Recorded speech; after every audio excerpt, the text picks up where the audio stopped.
القرآن حياتي. پیڈنگ کر کر کے جو سر کو بہت اونچا اٹھاتے ہیں نا بالوں کو، مصنوعی پیڈز کپڑے کے یا فوم کے رکھ کے، تو سیٹنگ بالوں کی اس طرح کرتے ہیں کہ سر کچھ سے کچھ نظر آتا ہے. اس کی بھی حدیث ہے، میں آپ کو اس کی دلیل دیتی ہوں. نبی صلی اللہ علیہ وسلم نے فرمایا، میں حدیث کی عربی عبارت پڑھتی ہوں پھر اس کی اردو پڑھوں گی تاکہ عربی عبارت بھی کبھی کبھی آپ بولا کریں، کیونکہ میں جب یہ حدیث کوٹ کرتی ہوں تو عربی عبارت بولتی ہوں، لوگوں کو پھر اس سے یقین زیادہ آتا ہے کہ ہم اپنے پاس سے مسئلے نہیں گھڑ کے سنا رہے. صنفان من اہل النار لم ارہما قوم معہم سیات کاذناب البقر.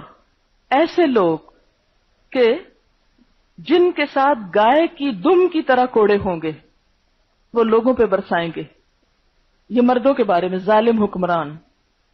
یضربون بها الناس، یعنی دو گروہ ہیں، ایک مردوں کا گروہ ہے اور ایک عورتوں کا. جو مردوں کا گروہ ہے اس میں کیا چیز شامل ہے؟ ظالم حکمران جن کے ہاتھوں میں گائے کی دموں کی طرح کوڑے ہوں گے. اب دوسرا حصہ جو اصل میں ہمارے سے متعلق ہے، وَنِسَاءٌ کاسیات عاریات ممیلات مائلات رؤوسہن کأسنمۃ البخت المائلہ لا يدخلن الجنۃ ولا يجدن ریحها وان ریحها لیوجد من مسیرۃ کذا وکذا. اس کا ترجمہ ہے، وہ عورتیں جو کپڑے پہن کر بھی ننگی رہیں. کاسیاتن کسوہ کہتے ہیں نا کپڑے کو، پیچھے آپ پڑھ چکے قرآن میں، کسوتہن. کاسیاتن کپڑے پہنے ہوئے ہیں لیکن کیا آریاتن ننگی بھی ہیں، سی تھرو ہے یا بہت ٹائٹ ہے یا سلیو لیس قسم کا ہے. وہ اپنی طرف مردوں کو مائل کریں گی. ممیلاتن، ایسے کپڑے کیوں پہن رکھے کہ اپنی طرف مردوں کو مائل کرنے کے لیے. ظاہر ہے کہ اس قسم کا ڈریس جو عورتوں کو بھی اٹریکٹ کرے وہ مردوں پہ کیا بن کے گزرتا ہوگا. ہاں، ممیلاتن مائلاتن، خود بھی مردوں کی طرف مائل ہونے والی ہیں. ظاہر ہے کہ جس عورت کے اپنے اندر خرابی خود مائل ہوتی ہے وہی چاہتی ہے کہ پھر اس کی طرف بھی کوئی مائل ہو. یہ دو طرفہ معاملہ ہے نا، ایک طرفہ تو نہیں ہو سکتا. اور جس وجہ سے یہ حدیث میں نے کوٹ کی جو جوڑے کے ریفرنس میں یہ بالوں کو اونچا اٹھانے کے بارے میں ہے، فرمایا ان کے سر اونٹ کے جھکتے ہوئے کوہان کی طرح ہوں گے. رؤوسہن کأسنمۃ البخت المائلہ. اونٹ کا کوہان دیکھا کسی نے؟ کوہان کا پتہ؟ وہ جو بیچ میں ابری ہوئی جگہ ہوتی اور جب وہ چلتا ہے تو اس کی ابھرا ہوا حصہ ہے وہ اوپر نیچے ہوتا ہے نا.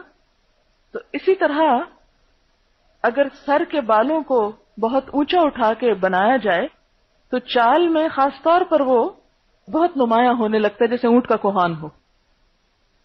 فرمایا وہ جنت میں داخل نہیں ہوگی اور اس کی خوشبو بھی نہ پا سکیں گی.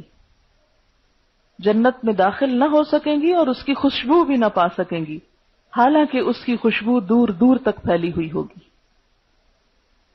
کتنی سخت حدیث ہے یہ، بخاری اور مسلم دونوں میں آئی ہے، صحیح حدیث ہے، متفق علیہ روایت ہے.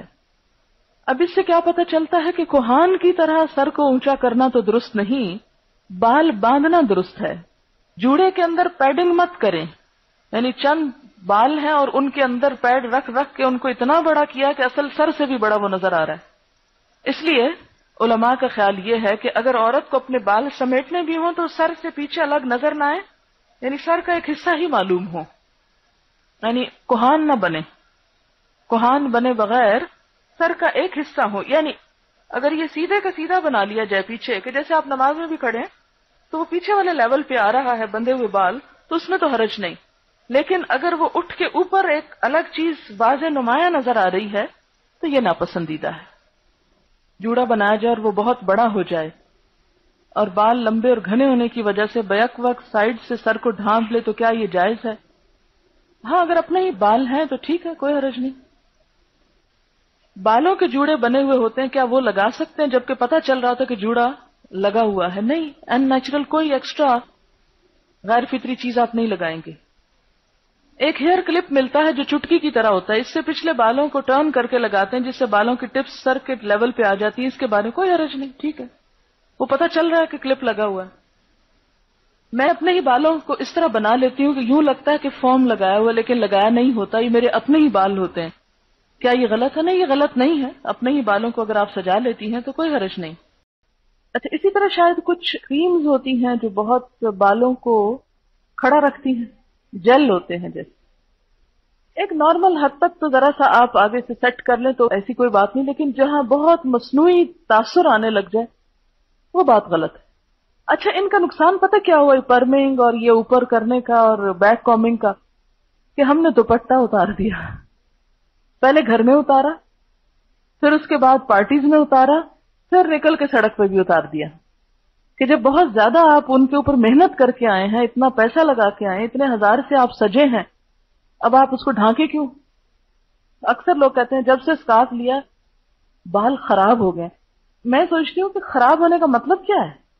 نہ تو وہ اترتے ہیں، نہ ہی ان کا رنگ بدلتا ہے.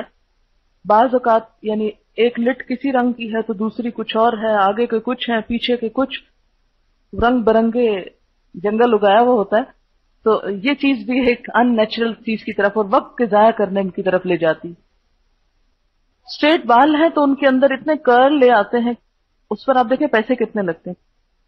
مور دین 1000، 1500. مختلف پارلر کے مختلف ریٹ ہوں گے. اب آپ خود سوچیں آپ نے یہ کس کھاتے میں ڈالے پیسے؟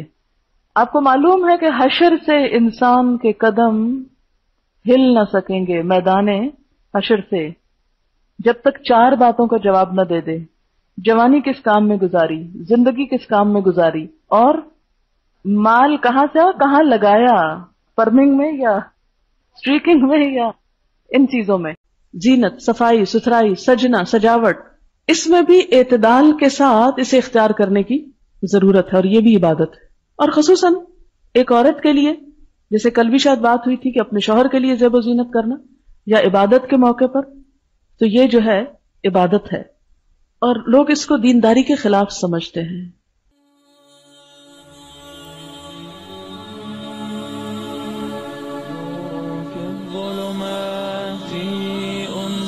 في خلواتي يا سعدي وهنائي القرآن